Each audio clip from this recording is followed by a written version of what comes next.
Good afternoon. My name is Dan Scripps, Chair of the Michigan Public Service Commission. I call this meeting of the Commission to order on August 6th, 2026 at 1:07 p.m. Madam Secretary, please call the roll. Chair Scripps. Present. Commissioner Peretick. Present. Commissioner Myers. Present. Mr. Chair, you have a quorum. Thank you, Madam Secretary. Today's meeting is being held in person at the Commission's office at 7109 West Saginaw Highway in Lansing, Michigan.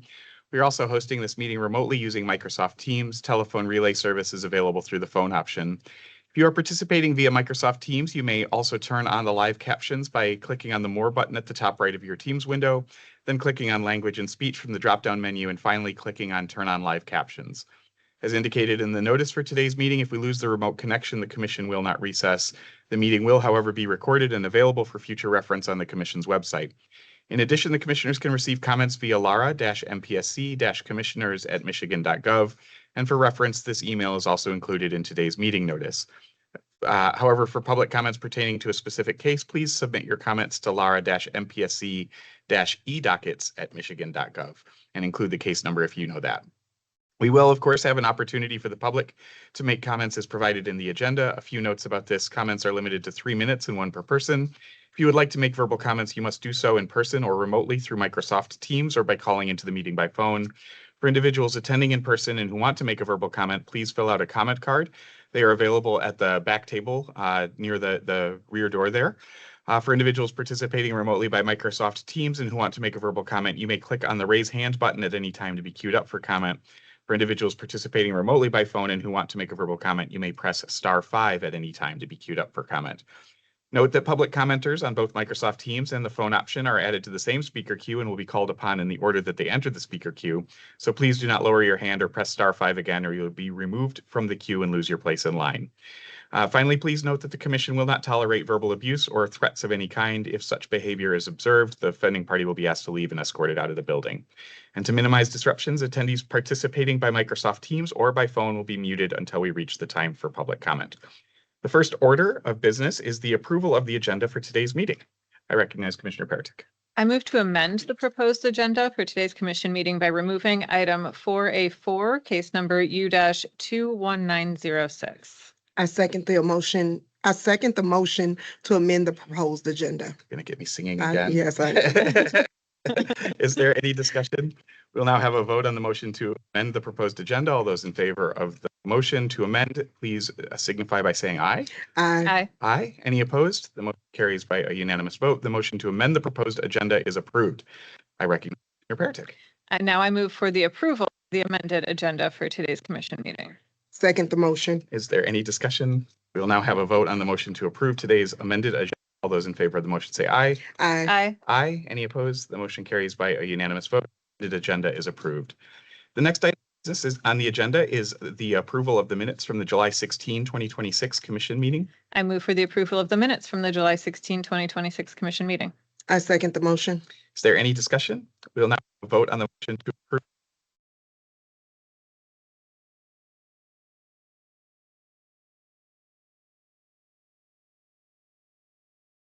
of July 16, 2026and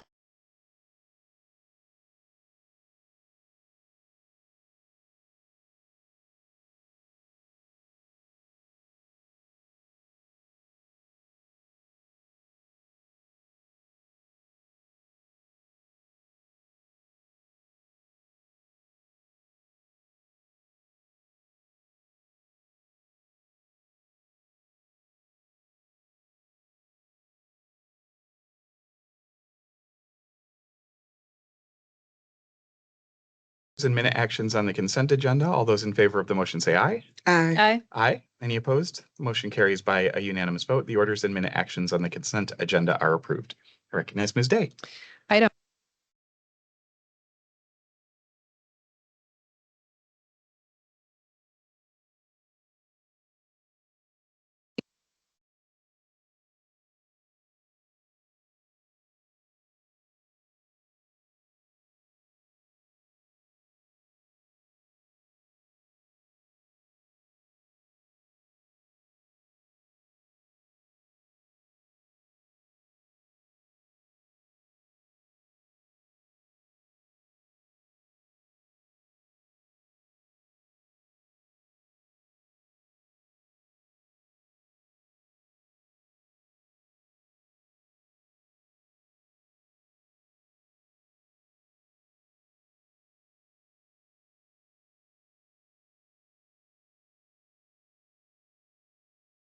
of a number of years.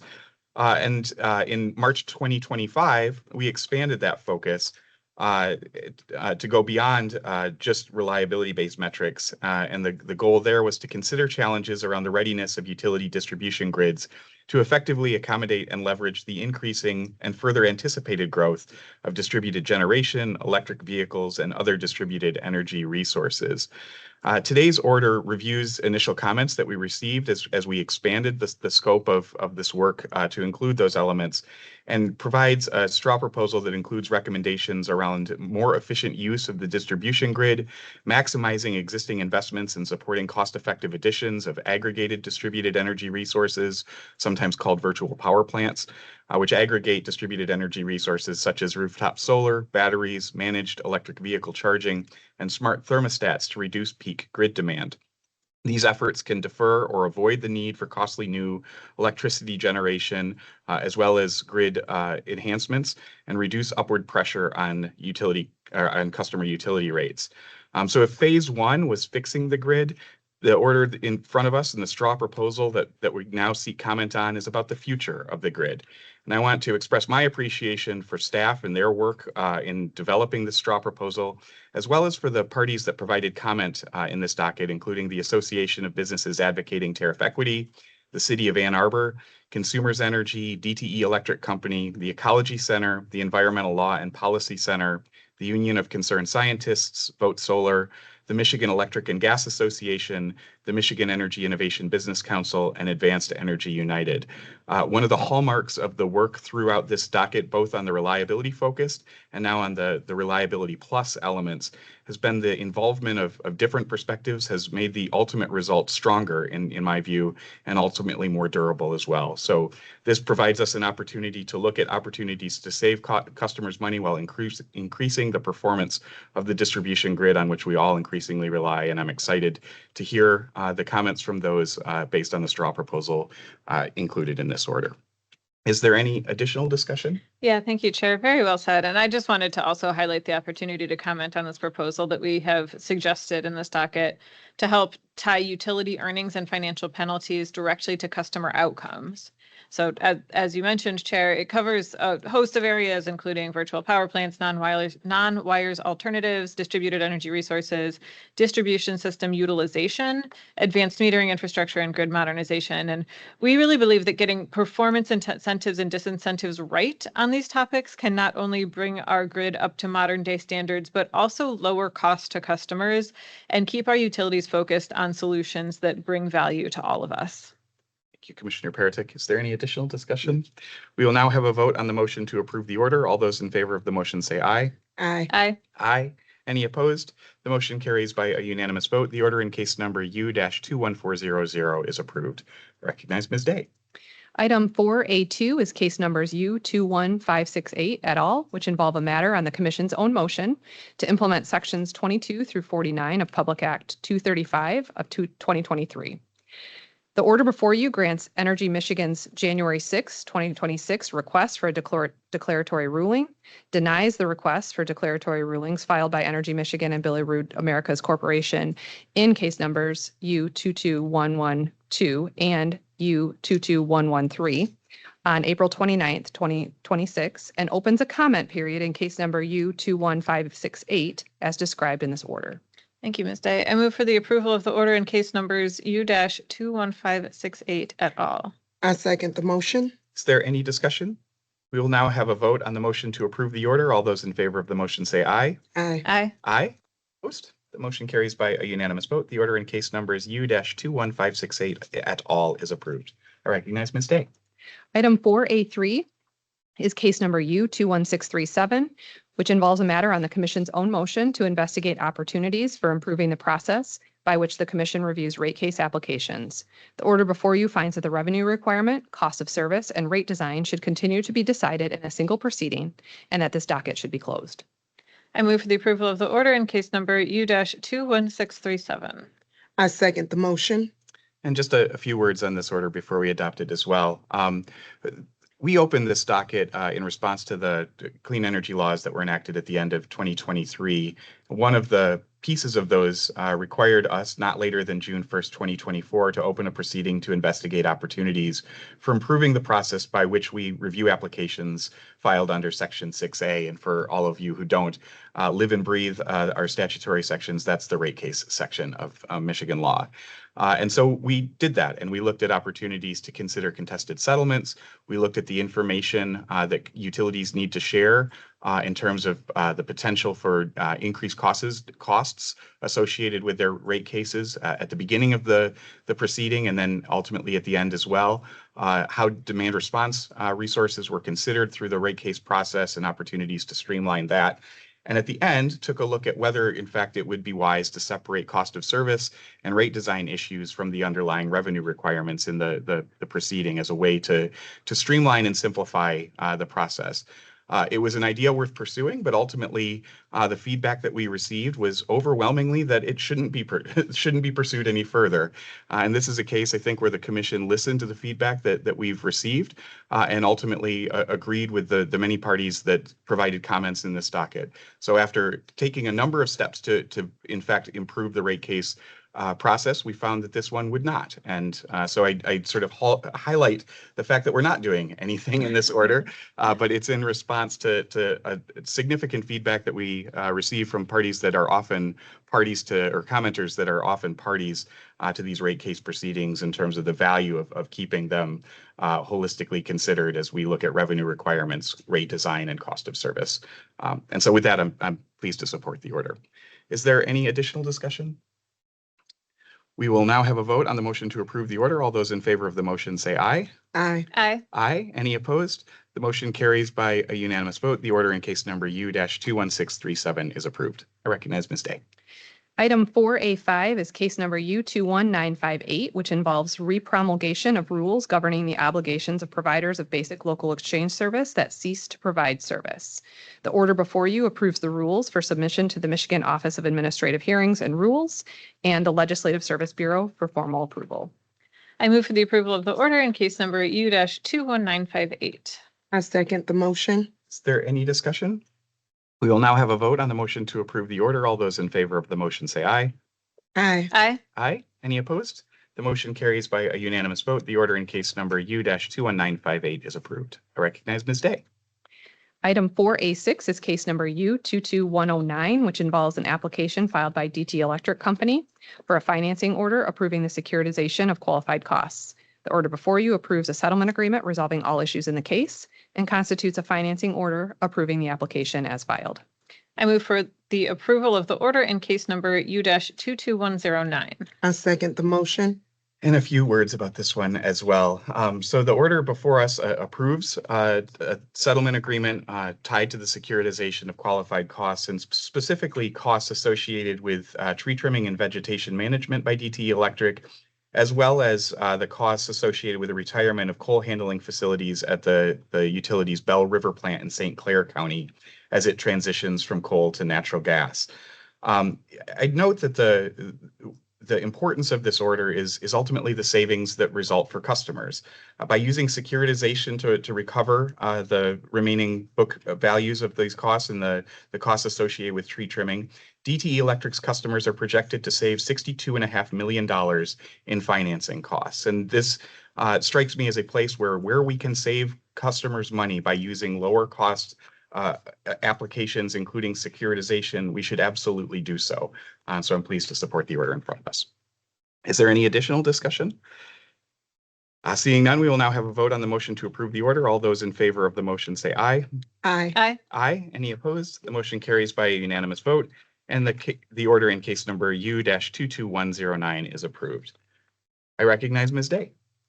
Item 4A7 is case number U22135, which involves an application filed by Consumers Energy Company requesting ex parte approval for accounting authority to use a regulatory asset to defer operations and maintenance expense associated with the March 2026 storm event. The order before you approves the company's application for accounting purposes only, as set forth in the order, and directs the company to provide comprehensive storm data and a thorough analysis related to this March 2026 event in its next general electric rate case. I move for the approval of the order in case number U-22135. I second the motion. Is there any discussion? We will now have a vote on the motion to approve the order. All those in favor of the motion say aye. Aye. Aye. Aye. Any opposed? The motion carries by a unanimous vote, and the order in case number U-22135 is approved. I recognize Ms. Day. Item 4A8 is case number U22136, which involves an application filed by Consumers Energy Company for ex parte approval of amended service connection fees. The order before you approves the application. I move for the approval of the order in case number U-22136. I second the motion. Is there any discussion? We will now have a vote on the motion to approve the order. All those in favor of the motion say aye. Aye. Aye. Aye. Any opposed? The motion carries by a unanimous vote. The order in case number U-22136 is approved. I recognize Ms. Day. Item 4B1 is case number U22133, which involves the application of Detroit Thermal LLC for ex parte approval of an energy sales agreement with the Detroit Regional Convention Facility Authority. The order before you approves the agreement, which is attached to the order as Exhibit A. I move for the approval of the order in case number U-22133. I second the motion. Is there any discussion? We will now have a vote on the motion to approve the order. All those in favor of the motion say aye. Aye. Aye. Aye. Any opposed? The motion carries by a unanimous vote. The order in case number U-22133 is approved. We've now reached the time reserved for members of the public to address the commission. As mentioned in the notice for today's meeting, we will take public comments in the following order, first from individuals attending in person and then from individuals participating remotely, either through Microsoft Teams or the phone who have entered the speaker queue. Please note that this public comment period is for commissioners to listen to comments and concerns and not to answer specific questions. When providing comment, please indicate your name and where you live if you're willing to share so that we have it for our records. And again, please limit comments to one per person and keep them brief, no longer than 3 minutes, so that we have a chance to hear from all who would like to comment. We do have 3 comment cards from those participating in person today or attending in person, as well as I see three hands up on the as part of the virtual option. So I'll invite Roy Davis, Teacher of the Year, to join us again. And then on deck, we've got Scott Henry. Mr. Davis, it's nice to have you back with us. Thank you, sir. So, you obviously, I use my teacher. I like band teachers. I like band teachers. Try our best. So I'm going to use my teacher card, and I'm going to ask that the 3 of you, if you'd be kind enough to put your pencils down and give me your attention, because I've been here now 3 times. I talked in the past about specific things like Consumers Energy getting $1 billion in rate increases from 2020 to now. And then I talked in the present about Consumers Energy just last year receiving $1 billion in profit. The CEO makes $10 million, 60% of which is in stocks. And we know that Consumers Energy is an investor-owned utility. But today, what I'd like to do is I'd like to talk about the future. I'd like to talk about the 3 of you and what I would hope that you would aspire to be. One of the great symbols in our world, not just the United States, our world is Lady Justice. Lady Justice comes to us with 3 symbols upon her body. The first is a blindfold. That blindfold is supposed to represent the impartiality. So when people come to her seeking regress, it's not someone that they see. And also, that extends to her judgments. They're supposed to be without partiality or favoritism. The second thing that Lady Justice has is a scale. That scale has on it simple 2 sides. Wherever the weight of the evidence and the arguments lay, that's what she follows. The third thing is a sword. The representation of the sword is the seriousness of the things that she's deciding, the finality of her decisions. I'd like the 3 of you to consider that as the rates are increased or being requested to be increased. Through this time, I believe the 3 of you were either asked to be on this commission, wanted to be on this commission, regardless, you chose to be. I believe the 3 of you want to see Michigan better. I believe the 3 of you do care about the people of Michigan. We just need to see it. We just need you to decide with us once in a while. I've come to this meeting and I've been upset because of the rate increases. But as I've heard my fellow Michiganders, as I've heard people online, my cases aren't as bad. But I've heard too many, far too many people that have come to you and asked for help. I've heard too many people, far too many people, desperate for you to side with them for once. I want you to do that. Can you do that? We heard from a father that had a son that was struggling and special needs, and they need the power on. We heard from a council member in Detroit who had aging parents that needs the power to be on. They have failed us. 96 hours to restore power isn't effective. A swag bag with water and a charger that isn't charged isn't effective. The three of you can make a difference. As you know, I have to go back to school, so I won't necessarily be able to be here. But I hope the things that I say today will have a lasting endurance on your heart and your conscience. Because there's people that can't be here today, but they're struggling. There are people that need you, and they're struggling. I believe in you. I do, seriously. And I want to see you make a difference. As you know, I always leave with this quote from our Attorney General, one of the top 50 generals or lawyers in the country. She says, we know that Michigan Public Service Commission realizes that Consumers Energy loads up their cases, has inflated numbers, but the Michigan Public Service Commission knows it. They just split it down the middle. That's frustrating. Because if you know it, why do you allow them to do it? So I'm going to ask you again, please, for once, side with the people of Michigan. Side with the millions of people that are struggling. I know that that's what your heart is, and that's what I ask you to do. Thank you for allowing me to speak. I appreciate you very much, and I hope that you will, in the future, remember my words. Thank you, Mr. Davis. Good luck with school.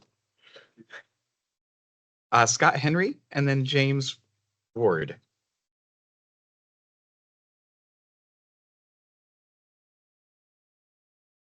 Hi, my name's Scott Henry. Thank you very much for an opportunity to come forward and speak. I'm a retired teacher administrator from St. John's, Fulton area. My concern is as a chemistry person, chemistry student, is that looking at what's happening to our environment, I'm concerned that climate is overrunning us to some degree. And my concern is that my son and daughter-in-law was up over the 4th, and she's a diabetic, and she came to where we were at in Whitehall. They had driven quite a ways from Ann Arbor, and when they got there, as a diabetic, all of a sudden the storm hit through Michigan, and all of a sudden we were trying to pull up on the map, and she saw that they had lost power where they were at, and then all of a sudden, okay, well, we're looking at the amount of people that was going to have to be distributed in Michigan because of the storm, and she had lost power. All her insulin, she had just purchased her batch, and so she was worried that with losing power, they were worried that her insulin was going to be ruined. So they were looking at leaving. They had to drive back.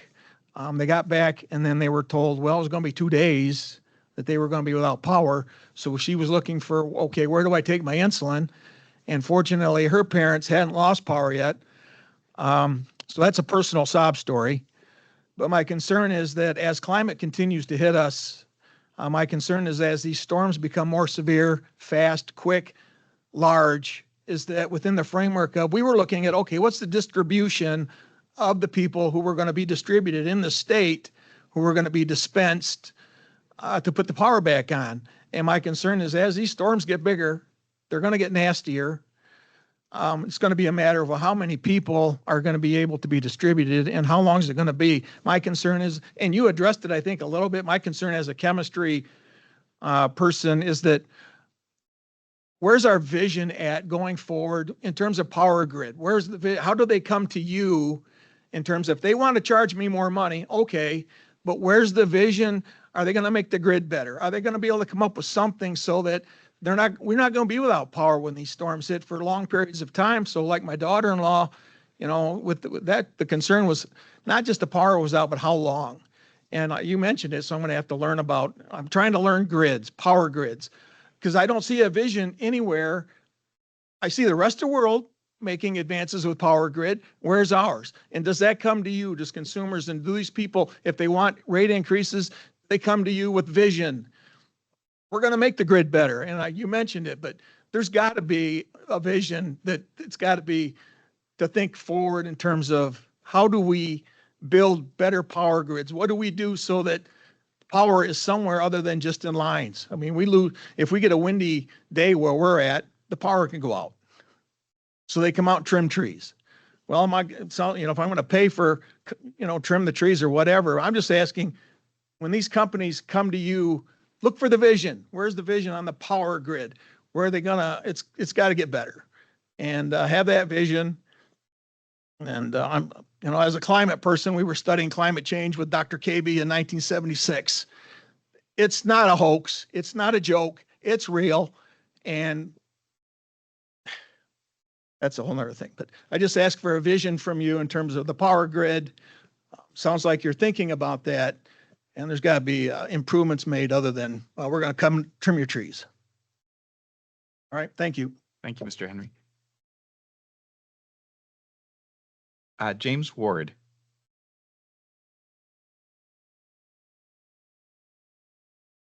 You guys got me following two outstanding educators and I got to read this verbatim. Okay. This pertains to the sale of the dams to Confluence Energy. My name is James Ward. I'm the founder of Hardy Pond Preservation Alliance in White Cloud. I'm here to represent the people of my community who love Hardy Pond. The HPPA was formed in part to dispel myths that the dam's opponents have been perpetuating through social media. We believe the rhetoric and hearsay about the safety coming from opposition is affecting decisions that are being made at the state level. Safety is paramount in a community that lives near a dam. So I could have either talked about the financial aspect of this, how much we love this aspect of this. I decided to talk about the safety because I think it's probably paramount here. The narrative of fear mongering comes from the Edenville Dam, which broke in 2020. Boyce Hydro was the private company that owned the dam. They failed safety inspections by FERC before the dam broke, 2 years before the dam broke. More recently, FERC revoked the license of the Autrain Dam, owned by UP Hydro in Michigan's Upper Peninsula. Its owners failed for 15 years to fix critical safety problems, and they lacked the money to make the required repairs. These two examples are cited over and over again as reasons that the sale of consumers' dams should be denied, because private ownership means profits over safety. Consumers in Hall Street Energy have proven they operate differently. This is something that I haven't heard a lot in reading what's being reported. Hall Street Energy, Confluence, and its affiliates have owned and operated 47 hydroelectric facilities in North America. Now they want to buy consumers' dams. FERC has never revoked an operating license for any dam owned by Hall Street Energy or its subsidiaries. So dams that they currently own or have owned have not been cited. There's no public record or official regulatory data showing that any dams currently or previously owned by Hall Street Energy have been cited for safety violations. I'll say it again. Hall Street Energy, Confluence Hydro, has a perfect safety record. The spillway at Hardy Dam was deemed too small because the new federal standards now require dams to handle the largest flood that's mathematically possible for the region, not because it's degraded or damaged in any way. It did see a state record 14 inches of rain in 2 days in 1986. And it handled the overflow exactly as it was designed to do. That spillway handled a state record amount of rainfall in 1986. It's the same spillway that's there now. So this is where Confluence Hydro comes in. The company with a perfect safety record is willing to re-engineer the spillway and bring them up to current regulation standards. And still, Consumers is willing to have a fact finding as relates to their proposed $270 million emergency fund. Please consider taking the time to do this. I've read that it's too little, too late. Okay, this is where I get all touchy-feely with the community now. Hardy generates $21 million in revenue and 500 jobs. This is a 4,000 acre pond that this dam, the largest earthen dam in the country, makes. It has 7 campgrounds with over 2,000 campsites that are packed all summer long. Consider Holland and Grand Haven state parks have a half mile of beaches. Muskegon has over 3 miles of beach. Hardy Pond has a shoreline with over 47 miles of undeveloped woods and beaches. Tens of thousands of people know it's for some of the most unique and beautiful recreation areas in the state. It is pure Michigan. It is water wonderland. For that, it deserves a hard look at any option that keeps the pond and the dams operating. Thank you. Thank you very much, Mr. Ward.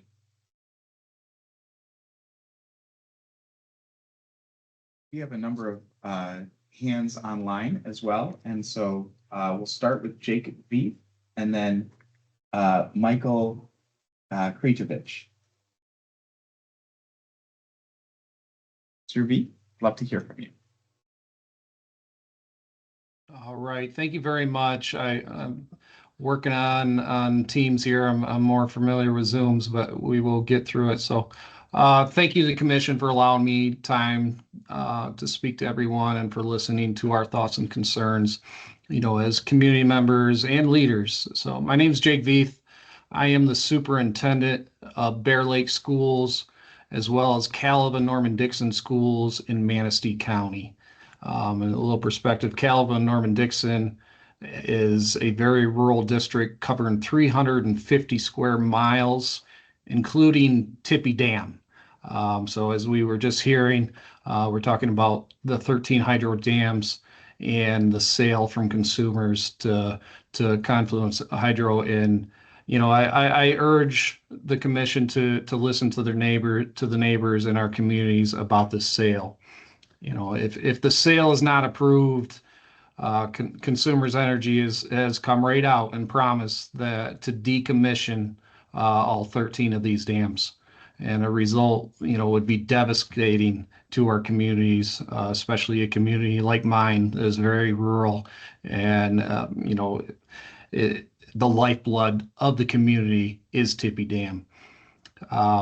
So in my community, the economic impact of the recreation at Tippy, as well as Holden Pile, both on the Manistee River, that is a huge impact. The recreation opportunities afforded by the dams and the impoundments are why many of us choose to live here. In Manistee County alone, over 80,000 people visit Tippy Dam every year and bring in approximately $20 million to the county. Our small villages of Brethren, Calva, Wellston, and Irons are a destination site for people from all over the country because of Tippy Dam. If the dam is not here, we're no longer a destination site, and our businesses are going to struggle. We're going to struggle a lot to even survive. So the 13 dams provide Michigan with, clean energy, a resource that our state leaders have said that they want to increase, not decrease. The Confluence team has visited our community. I've sat down and spoke with them several times, showcasing their expertise, their experience, and everything that they need to safely maintain and operate these dams. Confluence plans to take on the existing Consumers Energy workforce as well, to maintain these dams, to ensure continuity and safe operations of the dams. And Confluence team has made it clear that it has incentives and dedication to remain in Michigan long into the future. So again, thank you to the commission for allowing us the time to speak and for listening. Thank you. Thank you, Mr. Veith. Thank you, Mr. Veith. Michael Krejcevich, apologies as a blanket manner if I mispronounce names. Very well. Thank you. Thank you very much for listening. My name is Michael Krejcevich. I'm supervisor of Valley Township, home of Calkins Bridge Dam, owned by Consumers. Similar situation with the community. Most of the people that live around our lake, Impoundment Lake, are here because of the lake. We have recreational opportunities that affect the local economy. value of the properties based on lake frontage. These dams are clean energy opportunities that we are aware of the state wanting us to improve on. It also serves as a barrier for invasive species from Lake Michigan, sea lampreys, round gobies, more and more of them. Tax dollars go to eradicate those, which is not very successful. We urge you to consider the sale of these dams based on the community that I live in. We have roughly 800 properties that are either on the lake shore or backlots of the lake shore. We have a vast amount of state land to the west side of the lake. Our community and our township strongly relies on this area for our revenues. We also have a concern with, if these dams are removed, what kind of effect does that have on our aquifer? It's a 1,600. That's something that I'm worried about. The cleanup, the PCB cleanup. It's a containment. It reduces the cost of cleanup, and it contains a fair amount of the PCBs, which without the dam, there'll be a numerous amount of those downstream, eventually into Lake Allegan. Cities to the north of us, or Lake Michigan, cities to the north of us rely on Lake Michigan's clean water.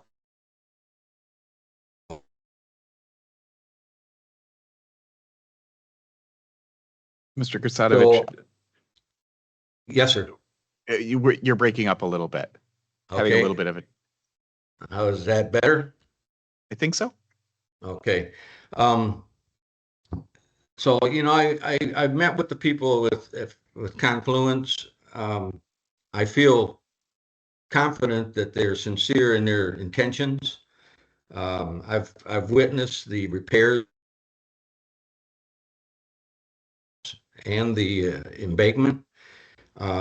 So very much would appreciate your consideration for our local community. Same with the other folks at Hardy Pond and the other dams. A lot depends on the activity of these. So again, I thank you for letting me speak. Thank you, Mr. Supervisor. Up next, we have Christopher Wren and then Andy Floss.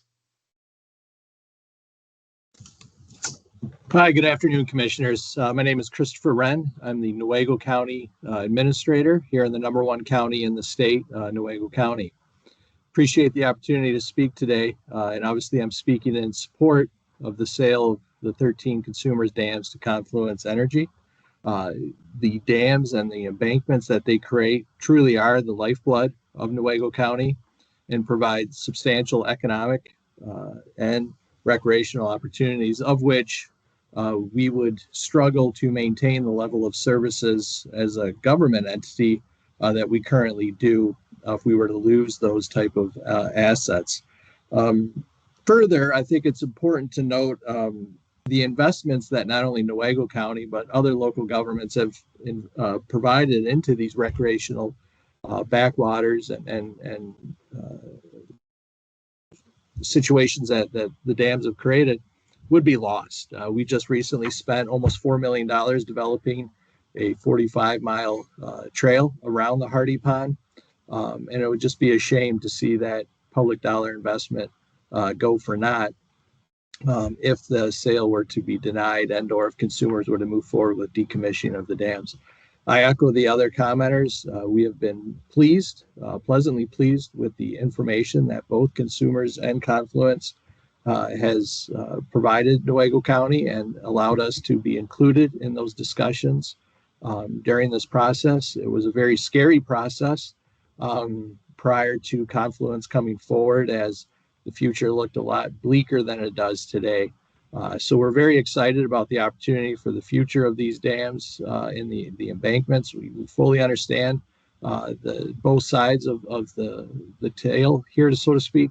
But definitely on behalf of Newaygo County Board of Commissioners, and I would say probably most of our 55,000 residents, these truly do make up the lifeline of our county and are just vital for the success, not only from an economic standpoint, but for the recreational happiness of all our residents and visitors. So again, thank you for your time today. I'm not used to being on this side of the table, so I know where you stand. So appreciate you listening, and thank you for taking my comments into consideration.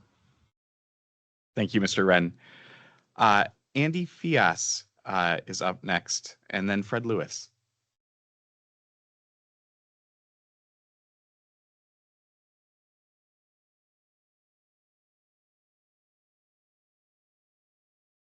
Mr. Fias, if you're trying to speak, we can't hear you.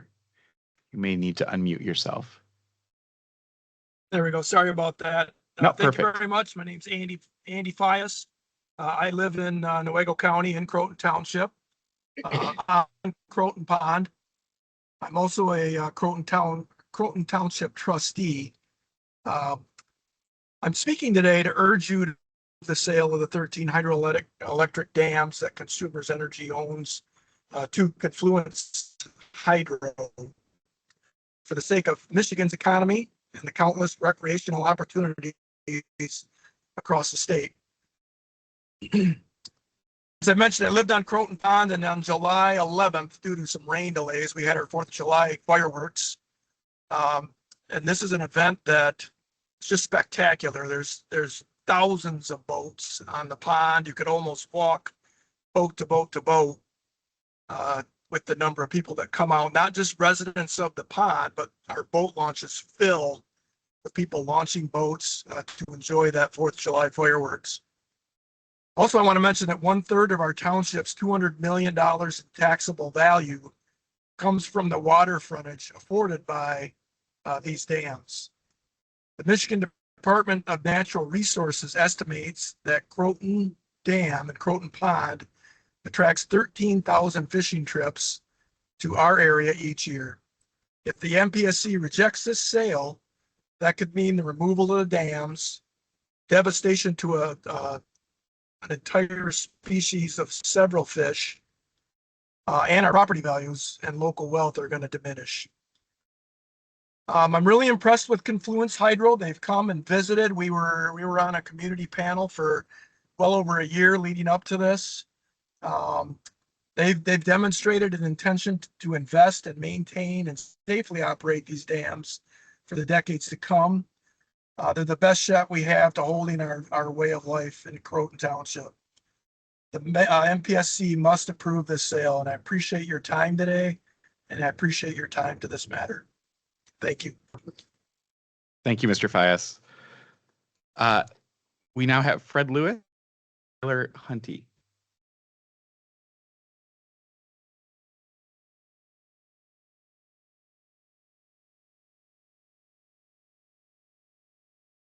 All right, can you hear me now?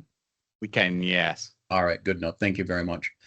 My name is Fred Lewis, and I am and have been the township supervisor for Plainfield Township and Iosco County for the last 18 years. I'm coming to you from the other side of the state that the hydros are working on and dealing with. I'm here to speak in support of the sale of the 13 consumer hydros to Confluence. We strongly urge the Public Service Commission to hear our desire to approve this purchase. This sale we see as the only option that we have for the continued use of our river and the opportunities that it provides and have provided to us for over 100 years. The recreational economic impact of removing the dams would be detrimental to many of our communities, especially along the Osavo River, just as they would be to people along the Manistee, Muskegon, Grand, and Kalamazoo. In our county alone, this would amount to millions of dollars for our communities, the form of lost revenues from tourism, camping, boating, fishing, hunting, and general recreation, as well as the loss of tax revenue from the millions of dollars that we get from taxable value from the hydro plants. This is going to impact all of our revenue in the communities for community services, from police and 911, right down to our service institutions and the schools. These services benefit not only the local residents of this area and of our community, but of all Michigan residents that recreate on these rivers and have cabins and cottages up here, many of which even pass through and travel through our areas and take use of these amenities as they travel to their other vacation homes in the further north. You talk about bedroom communities where small communities supply services to larger industrial communities. We're kind of a bedroom community for recreation to those communities downstate. We get to live in the areas that most of these people work hard to recreate in. So we take that, we look at that situation proudly. 4 of the 6 hydros along the AuSable River are situated in Iosco County, my county. And the Alcona hydro is only 3.5 miles north of us. So any impact on these hydros is going to have an impact on our county. So we basically have an impact, direct impact from 5 of the 13 hydros that are in this request. Our area just now recovered from the loss of Wert Smith Air Base in 1991. Another loss such as this would probably devastate our fragile economy as it currently sits. I can speak to you about this firsthand because my wife and I ran a restaurant on the AuSable River. Get my thing over here. Restaurant on the AuSable River for over 30 years. We personally saw generations of families and friends that came back year after year to enjoy the nature and scenery that these dams provided by their impoundments. Any kind of other things such as trout fishing is not going to generate this level of recreational use or dollars if these hydros are removed. In our community, the AuSable River, its impoundments, backwaters, sand high bank, and the national forests and the picturesque overlooks along its route provide a scenic journey recognized by the federal government, which designated this route as the River Road National Scenic Byway. In 1989, River Road was accepted and approved as a 15th National Scenic Forest Byway to be designated in the United States. It was renamed as the River Road National Scenic Byway in 2005 as it exists today and is only one of 2 National Scenic Byways in the state of Michigan and the only National Scenic Byway in the Lower Peninsula. It is only one of 169 National Scenic Byways in the nation. We are currently renewing the corridor management plan for this byway with MDOT, and these hydros play a big role in the asset list and amenities that are part of this byway. Their status not only impacts the communities along the river, but the entire state as a vacation destination. These hydros, there's been concerns raised that the hydro could have negative impacts on the future operation of the hydro facilities. And I've spoken with Consumers Energy employees and the current operators of this facilities here on the AuSable, and many are planning to switch employers and go to work for Confluence if the sale is approved. These are seasoned, experienced personnel that currently will continue to operate the hydros in the same safe, reliable condition that exists now. Most of them live here and their spouses work in our communities. We speak about the sale as if Consumers is going to sell these facilities and leave the area. Nothing could be further from the truth. They are depending on the continued operation to feed the grid with reliable power. In addition, one of the other items that's come up is $160 per megawatt hour contract rate in the agreement, and that it's an above the average power market rate. Average is being the operative word here. Just last week alone, during the extreme heat, the MISO markets rate, then MISO being MISO grid that we're part of, market rates went anywhere from $30 per megawatt hour to $400 per megawatt hour over a 6-hour period due to the extreme demand load on the system. So the contract rate's not out of line with the current energy market, especially when taken into account with the reliability of the source and the low capacity of these units. These power purchases will barely be seen by consumers in the overall energy use and have little impact on their expenses and therefore rate requests. Comparisons have been made between the sale and that of the Edenville and Sanford, insinuating that they're similar situations. And as stated earlier, that is not true. Those dams, especially the Edenville Dam, since it was purchased by Boyce in 2006, was under extreme scrutiny by FERC for failing to meet the upgrades and survive what they call a probable maximum flood event. And ultimately, they pulled the license 2 years prior to the failure. And at the time of the failure, these weren't even operating as an operating powerhouse. So this is trying to compare these things as somebody that doesn't understand what happened at the Edenville system. If you take a look, they had an independent forensic team that came and took a look at that. And the cause of the failure had nothing to do with this.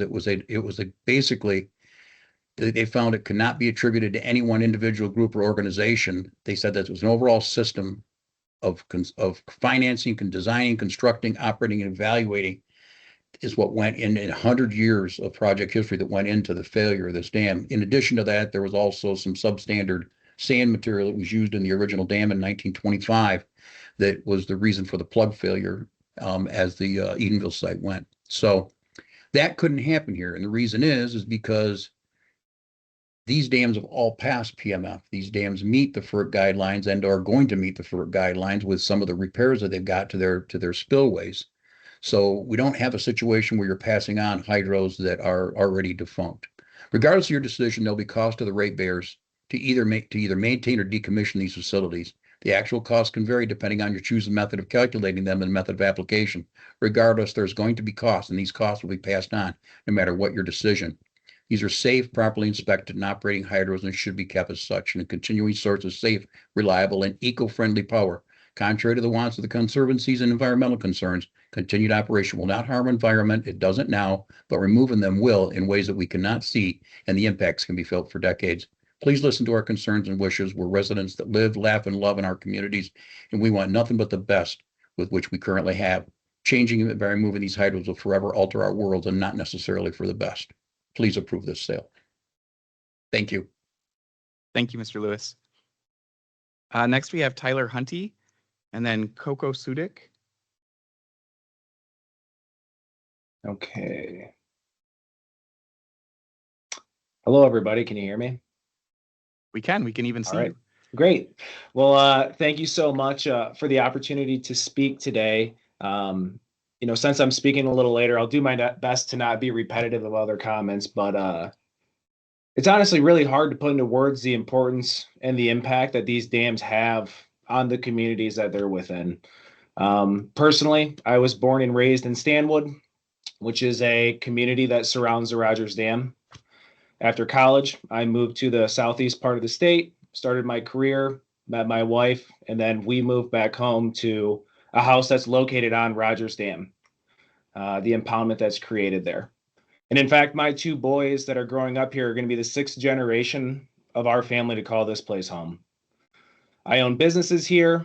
I employ local residents. I serve in our local government as a trustee of Mecosta Township. And I've seen firsthand how important these backwaters are, specifically Rogers and Hardy dams, because that's what I'm most exposed to. Not just as bodies of water for recreation, but also how important they really are to our communities and the economy. Both of these, Mecosta and Newaygo County, both very low income. So it's extremely important for our communities to have opportunity for people from outside the area to come in and spend money here. These lakes and backwaters, they define our region. They attract visitors who stay at the campgrounds. It was mentioned previously just how many are in Newaygo County sitting on these bodies of water. They bring people to our local businesses. They just mentioned the Dragon Trail is a nationally recognized mountain bike trail that goes all around Hardy Pond, and I'm blessed to live close to it and get to ride it often. But on top of the recreation, they support property values for the people who live in these communities. Local investment, tourism, and small businesses all rely on people choosing to spend their time here in these communities. Just importantly, they provide a wonderful quality of life for the people that call this area home. I moved home because we have a home on Rogers Pond, and I get to make memories riding paddleboards with my sons on the impoundment. And, they've really been woven into the identity of our community. I get to look out of my house and see how many people put in their boats to come and spend an afternoon, a sunny Saturday, Sunday afternoon in the summer, out on their boats, spending time with their families. And then also in the winter, some of those crazy people who decide to trek out there and put a hole in the water or dig a hole in ice. I don't understand it, but with the beautiful eagles and birds that come out every single day, I can understand that. So, it's a great thing for the people who live here. And a huge concern is the safety, right? There's people who live below these dams, and we don't want anybody to be in danger. Consumers just purchased all of the homes that were below the dam here in Rogers to ensure that, limit their liability, quite frankly, to ensure that no one's down there in case there ever was a challenge. But like James talked a lot about it, and I'm not going to reiterate it too much, but Confluence Hydro has experience operating dams, and there's no reason to believe that they won't continue operating dams safely. The same people who are working on these things for consumers are going to be working on them for Confluence. I mean, pretty convenient, right, for both parties, but also ensures to us that that knowledge is there to protect everybody and ensure that these things are functioning at the level that they need to be functioning at.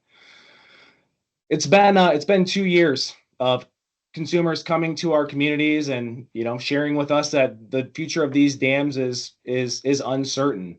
And it's been really challenging to make decisions as not only a local leader and a politician in the seat that I sit in, and where we make investments with these public funds, but also as a business owner.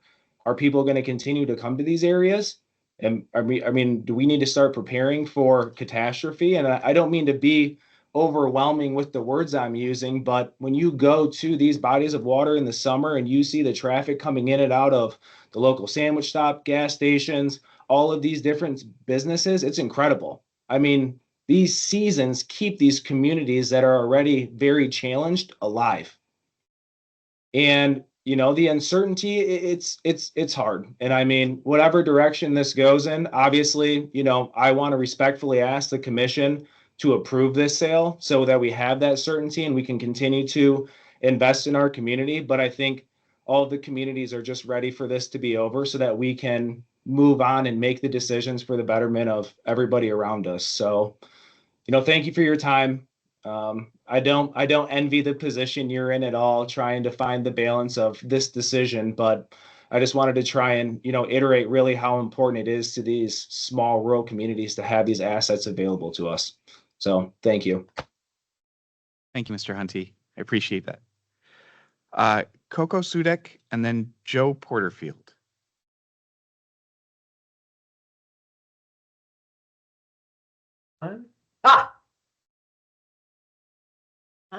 Here we go. Hi, I am Coco Sudek. I am the president of the Lake Allegan Association, and I live in Allegan Township in the Allegan County, Michigan. I'm here to ask you to approve this sale. I'm also here to ask you to thread a needle. So I am also skeptical of this deal. I am concerned about safety. I am concerned about the longevity of these dams. I'm concerned about the economic situation of the state, and I'm also mostly concerned about my community. So my community is devoted to Lake Allegan. If you've never been to Lake Allegan, I encourage you to come. It's magical. It's magnificent, and it is man-made. It was made by the public, by the city of Allegan in 1936 to generate hydropower, and it was purchased in 1967 and 68 by consumers. It was created with public dollars, and it has been generating power and cash for a combination of the public and, of course, consumers. So now we find ourselves in this situation because 4 years ago, consumers decided they didn't want to be in this business anymore. They wanted out. And this has been difficult. Just like the last guy said, it's been challenging. First of all, I got to know you guys. You don't know me, but I certainly have gotten to know you because I had to learn about you guys and your role in rate setting and transactions and generally across the state of Michigan. And the thing that I've noticed is that you all seem to be honestly committed to doing the right thing for the public, for the public of the state of Michigan. And I really appreciate that.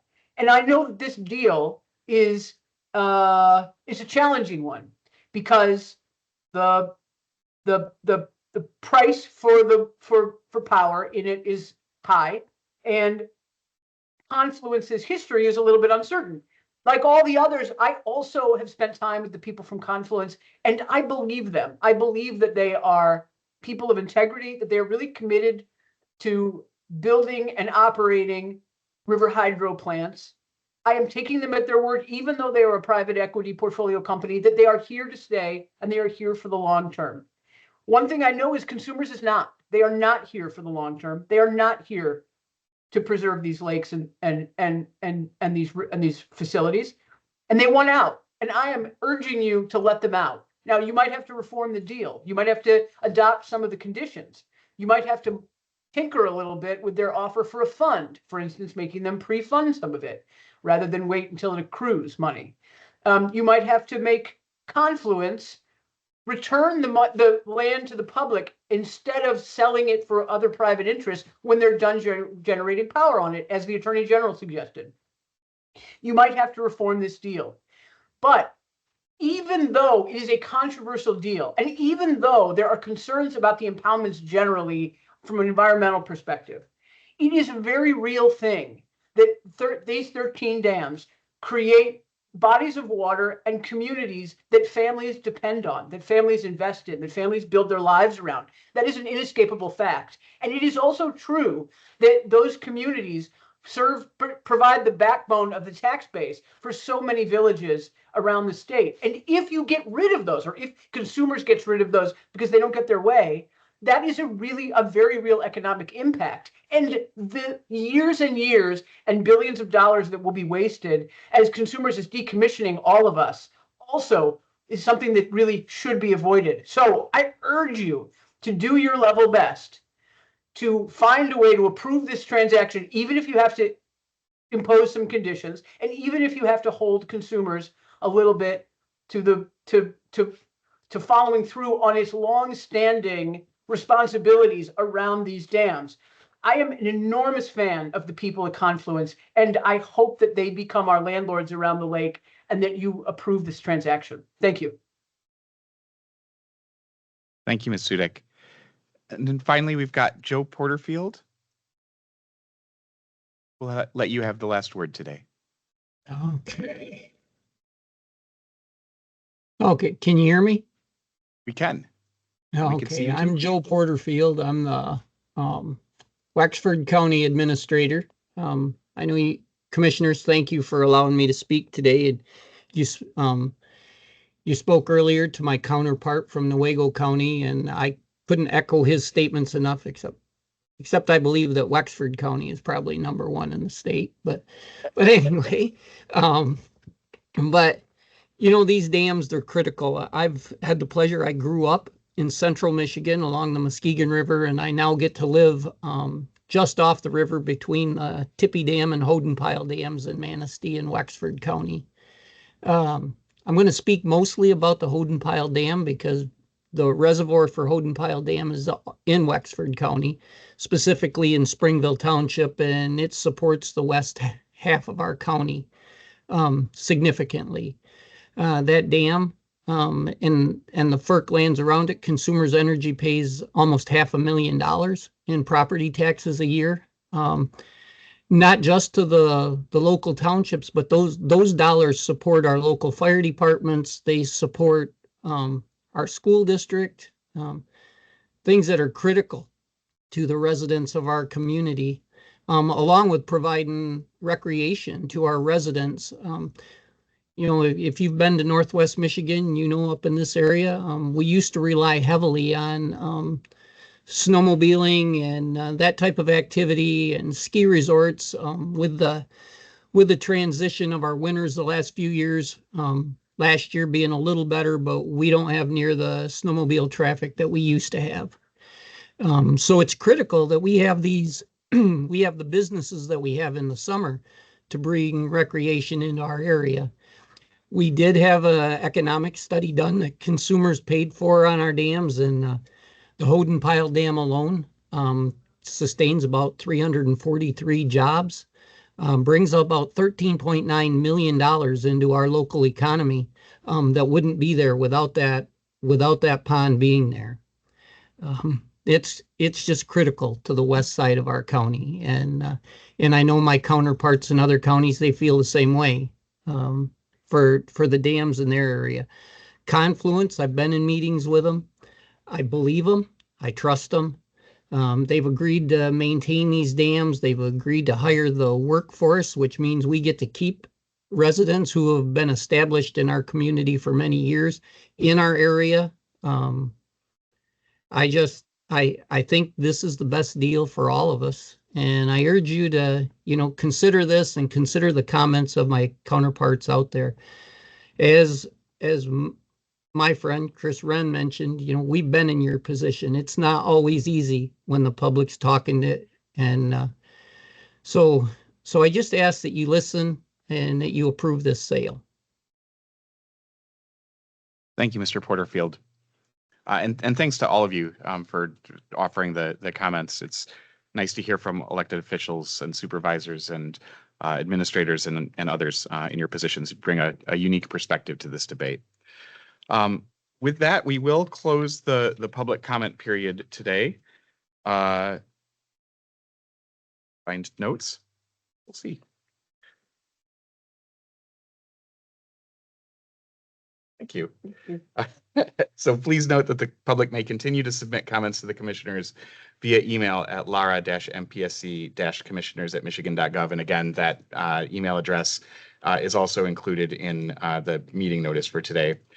Just one announcement today, as was noted for those who are paying particular attention to the consent agenda, we approved a minute action welcoming 2 new administrative law judges to the Michigan Office of Administrative Hearings and Rules, who will adjudicate proceedings before us.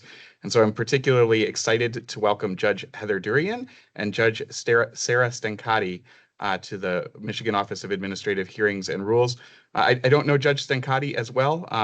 Judge Durian is well known to all of us, having formerly represented the commission through the Attorney General's office in a number of proceedings. And I have full confidence that both Judge Durian and Judge Stenkati will make excellent members of the Office of Administrative Hearings and Rules.